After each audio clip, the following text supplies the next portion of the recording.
Hello, BCom first year students. Welcome back to the channel. I hope you are absolutely fine. व्यवस्थित असाल तुम्ही सगळे. चला, आज आपल्याला स्टार्ट करायचं आहे फंडामेंटल्स ऑफ फायनान्शियल अकाउंटिंग, बीकॉमचं फर्स्ट इयरचं अकाउंटचं सब्जेक्ट, ज्याच्यामध्ये आपण बेसिक टू ॲडव्हान्स लेवलवर शिकायला.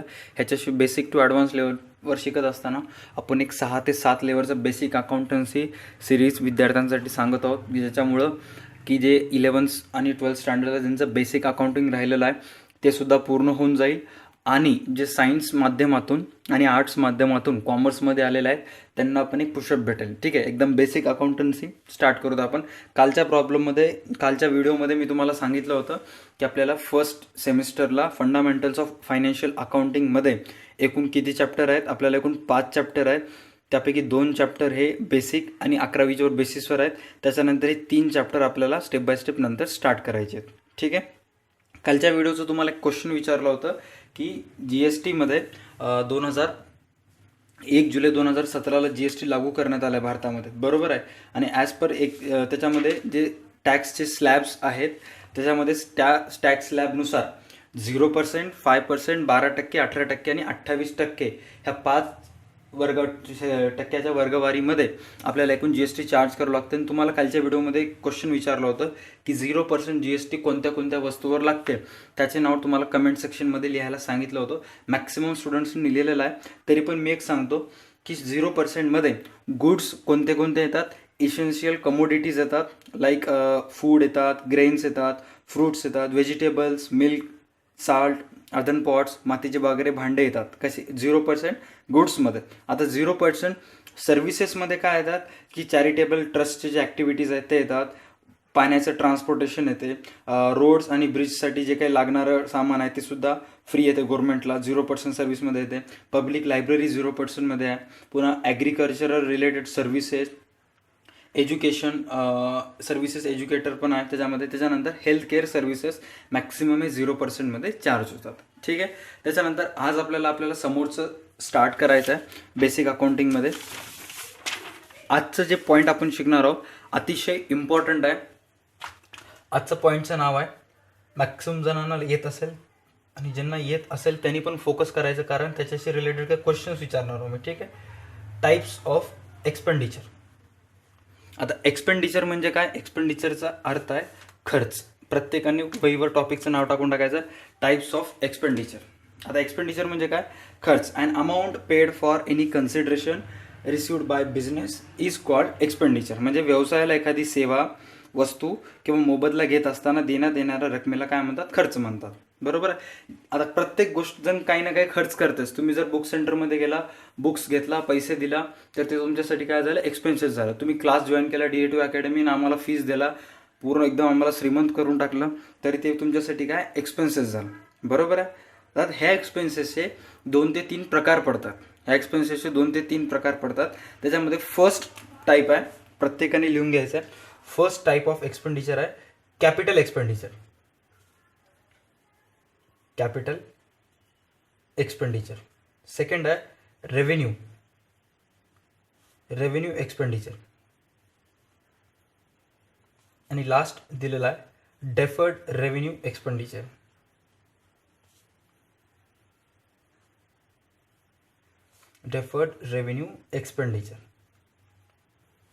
बरोबर. आता डेफर्ड रेव्हेन्यू एक्सपेंडिचर म्हणजे काय, कॅपिटल म्हणजे काय, आपण स्टेप बाय स्टेप पाहू.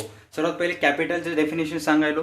मी सांगत असताना ज्यांना गरज असेल, ज्यांना नोट्स पाहिजे बनवायचे असतील स्वतःचे, त्यांनी लिहून घ्यायचं. ठीक आहे. आता कॅपिटल एक्सपेंडिचर म्हणजे काय की जो खर्च केल्यामुळे व्यवसायाच्या संपत्तीत वाढ होते, व त्या केलेल्या खर्चामुळे व्यवसायाला दीर्घकाळापर्यंत फायदा मिळतो, अशा सर्व खर्चाला कॅपिटल एक्सपेंडिचर म्हणतात. म्हणजे असं खर्च जर केला की त्या खर्चामुळे व्यवसायाच्या संपत्तीत वाढ व्हायली आणि त्या खर्चामुळे व्यवसायाला दीर्घकाळापर्यंत फायदा भेटायला, अशा सर्व खर्चाला काय म्हणतात? Capital expenditure.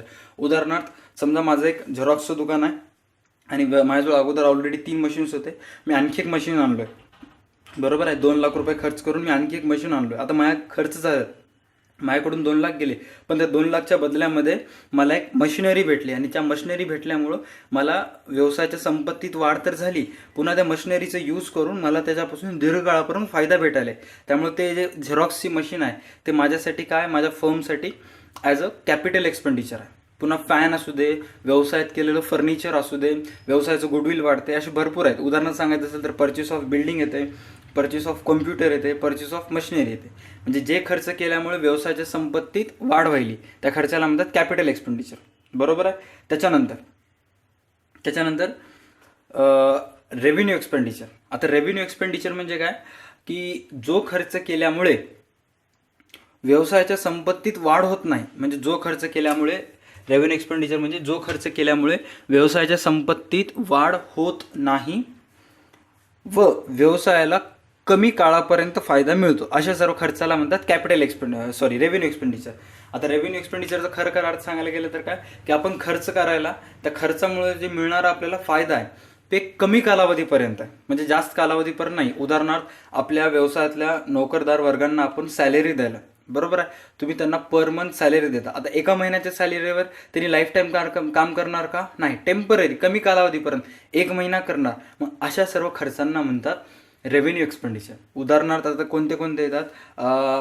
लाईट बिल्स येते, व्यवसायात असणारी स्टेशनरी येते, मजुरांना दिलेले वेजेस येतात, सॅलरी येते, सर्वात इम्पॉर्टंट रेंट. आपण ज्या जागेवर काम करतो तिथले रेंट, आपण एक वेळेस रेंट दिला तर आपण लाईफ टाईम त्या जागी राहू शकत नाही, आपल्याला पर मंथ बेसिसवर खर्च करावा लागते. बरोबर आहे. तर मग अशा सर्व खर्चांना म्हणतात रेव्हेन्यू एक्सपेंडिचर. बरोबर आहे. छोटे मोठे आता आपल्या स्टुडंट्स लाईफमध्ये असे भरपूर एक्सपेंडिचर आहेत, जसं की ट्युशन फीस आहे. ट्युशन फीस तुम्ही प्रत्येक वर्षी तुम्हाला द्यावं लागते. असं आहे का एकदा फीस दिलं लाईफ टाईम? नाही. त्यामुळे ट्युशन फीस पण कशामध्ये येते? रेव्हेन्यू एक्सपेंडिचरमध्ये येते. बरोबर आहे. त्याच्यानंतर लास्ट आहे डेफर्ड रेव्हेन्यू एक्सपेंडिचर. आता डेफर्ड रेव्हेन्यू एक्सपेंडिचर म्हणजे काय की जो खर्च केल्यामुळे तुम्हाला खर्च केलेल्या दिवसापासून 1 वर्ष नंतर फायदा होतो. खर्च केलेल्या दिवसापासून 1 वर्ष नंतर फायदा होतो, त्या सर्व खर्चांना म्हणतात डेफर्ड रेव्हेन्यू एक्सपेंडिचर. उदाहरणार्थ त्याच्यामध्ये काय काय येईल सांगू का? इन्शुरन्सचे हप्ते येतील, तुम्हाला आज इन्शुरन्स पेड करावं लागेल, त्याच्यानंतर काय फायदा मिळणार आहे, त्याचे जे प्रीमियमची अमाऊंट किंवा त्याच्यानंतरची जी अमाऊंट भेटणार आहे मॅच्युरिटी अमाऊंट, ते तुम्हाला काही कालावधीनंतर भेटते. पण आज जे इन्शुरन्सचे प्रीमियम्स तुम्ही पेड करायला ते तुमच्यासाठी काय डेफर्ड रेव्हेन्यू एक्सपेंडिचर आहे. त्याच्यानंतर हेवी एक्सपेंडिचर ऑन ॲडव्हर्टायझिंग. आता आपण बघता की मॅक्सिमम गोष्टीची ॲडव्हर्टायझिंग होत असते. बरोबर आहे. ॲडव्हर्टाईज झाल्याबरोबर त्या व्यवसाय वस्तूचं गुडविल वाढते का? नाही. ॲडव्हर्टाईज झाल्यानंतर काही दिवसानंतर हळूहळू वस्तूची विक्री व्हायला स्टार्ट होते आणि 1 वर्षानंतर लोकांना ते माहीत होते. बरोबर आहे. आणि त्याच्यानंतर आहे सीड्स वगैरे, बियाणेवर वगैरे आपण बियाणे घेऊन झाडं वगैरे लावता, आंब्याची झाडं वगैरे, ते बियावर जे खर्च करायला आपण ते खर्च केल्याबरोबर लगे आपल्याला फायदा भेटत नाही आहे, काही कालावधीनंतर भेटते. बरोबर आहे. त्याचं झाड होणार आणि मग त्याच्यानंतर त्याला फ्रूट्स वगैरे लागणार, आंबे वगैरे लागणार. ठीक आहे. त्याच्यानंतर काही स्वरूपात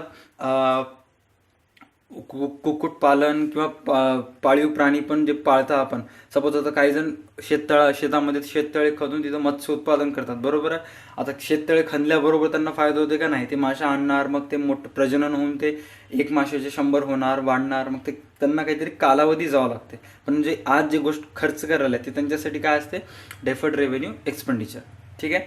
इझी टॉपिक आहे, प्रत्येकानं लक्षात यायला पाहिजे. व्याख्या मी तिघांची रिपीट करायला तुम्ही लिहू शकता. कॅपिटल एक्सपेंडिचरची व्याख्या काय की जो खर्च केल्यामुळे व्यवसायाच्या संपत्तीत वाढ होते व त्या खर्चामुळे व्यवसायाला दीर्घकाळापर्यंत फायदा भेटतो, त्या खर्चाला म्हणतात कॅपिटल एक्सपेंडिचर.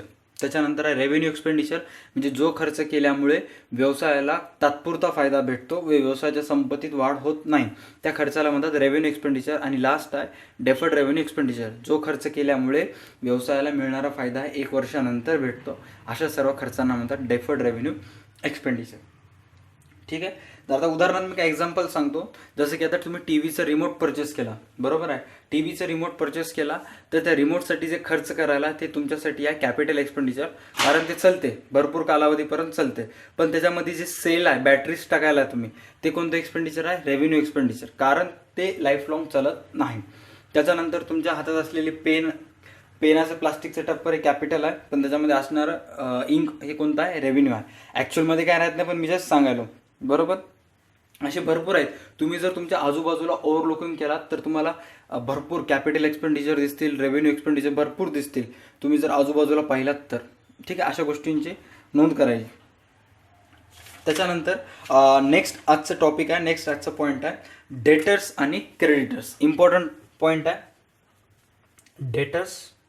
आपण एकदम बेसिक शिकायला 11वीच्या स्टुडंटला जसं सांगतात तसं, कारण आपल्याला सगळ्याच स्टुडंटच्या पॉईंट ऑफ व्ह्यूमधून सगळ्यांना समजा असे व्हिडिओज बनवायचे. ठीक आहे. फर्स्ट आहे डेटर्स आणि क्रेडिटर्स. आता पहा, प्रत्येक व्यवसायाला कस्टमर्स असतात आणि प्रत्येक व्यवसाय कोणा कोणाचं कस्टमर असते. बरोबर आहे. प्रत्येक व्यवसायाला कस्टमर्स असतात आणि जे व्यवसाय आहे ते पण एका दुसऱ्या व्यवसायाचं कस्टमर असते. बरोबर आहे. आता नीट समजून घ्या की जो व्यक्ती, आता इथं हे आपलं बिझनेस आहे. बरोबर. हे आपलं बिझनेस शॉप आपलं.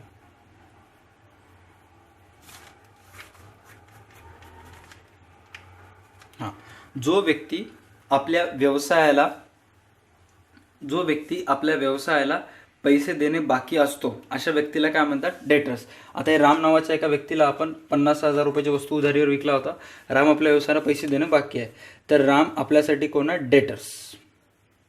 साधा सिंपल, एकदम सिंपल भाषेमध्ये की राम आपल्या व्यवसायाला पैसे देणं बाकी आहे, त्याला काय म्हणतात? डेटर्स. इंग्लिशमधून व्याख्या काय? A person whose asset who has to pay to the business for getting goods and expenses oblique services on credit is known as debtors. म्हणजे जो व्यक्ती आपल्या व्यवसायातून एखादी वस्तू किंवा सेवा किंवा काहीतरी खर्च केला असेल आपण त्याच्यावर, तर अशा व्यक्तीला आपल्याला काय म्हणावं लागेल?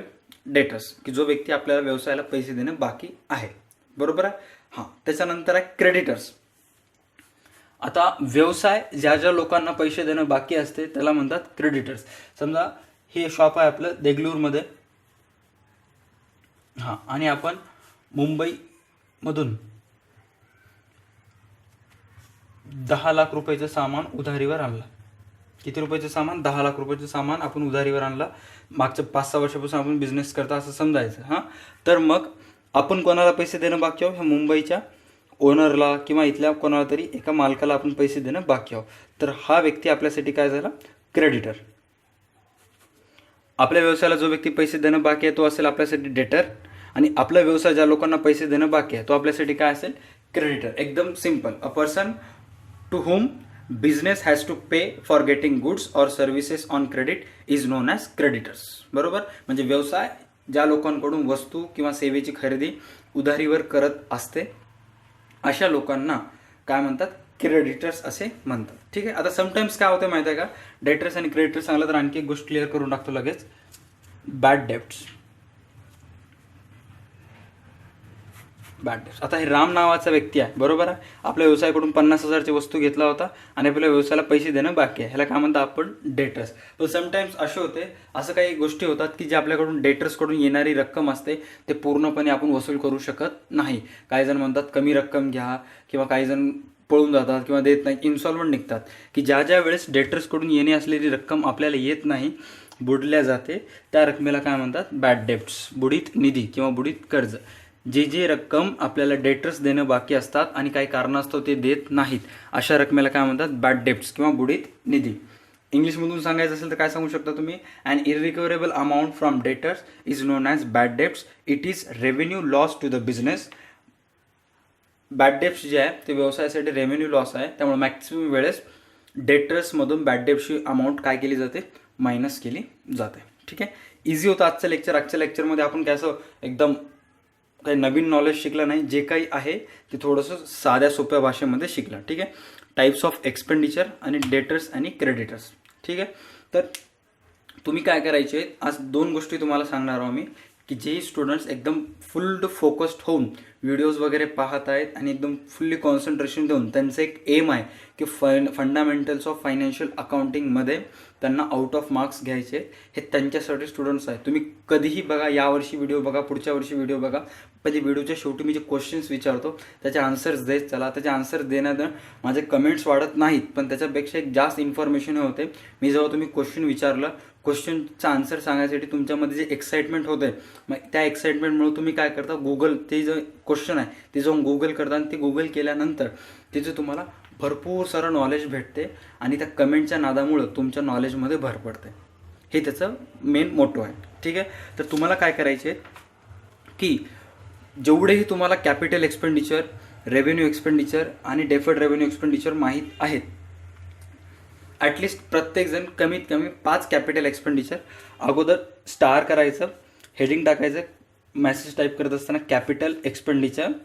एकतर तुम्ही कॅपिटलच करा किंवा रेव्हेन्यूज करा, कोणतंही एक करा, जास्त करू नका. फक्त कॅपिटल कमेंटमध्ये लिहायचं, वर कॅपिटल एक्सपेंडिचर, त्याच्यानंतर जे काही तुमचे आहेत ते सगळे लिहून टाकायचे त्याच्यामध्ये. त्याच्यामध्ये कोणते कोणते येणार, फिक्स्ड ॲसेट्स येणार, लँड, बिल्डिंग, टी व्ही, जे काही तुम्हाला माहीत आहेत, फक्त एकच कॅपिटल एक्सपेंडिचर म्हणून लिहायचं. त्याच्यानंतर जर सपोज तुम्हाला कॅपिटलपेक्षा जास्त रेव्हेन्यू माहीत आहे तर मग रेव्हेन्यू एक्सपेंडिचर टाकायचं, जे काही आहेत ते लिहून टाकायचं. त्याचे दोन फायदा होते.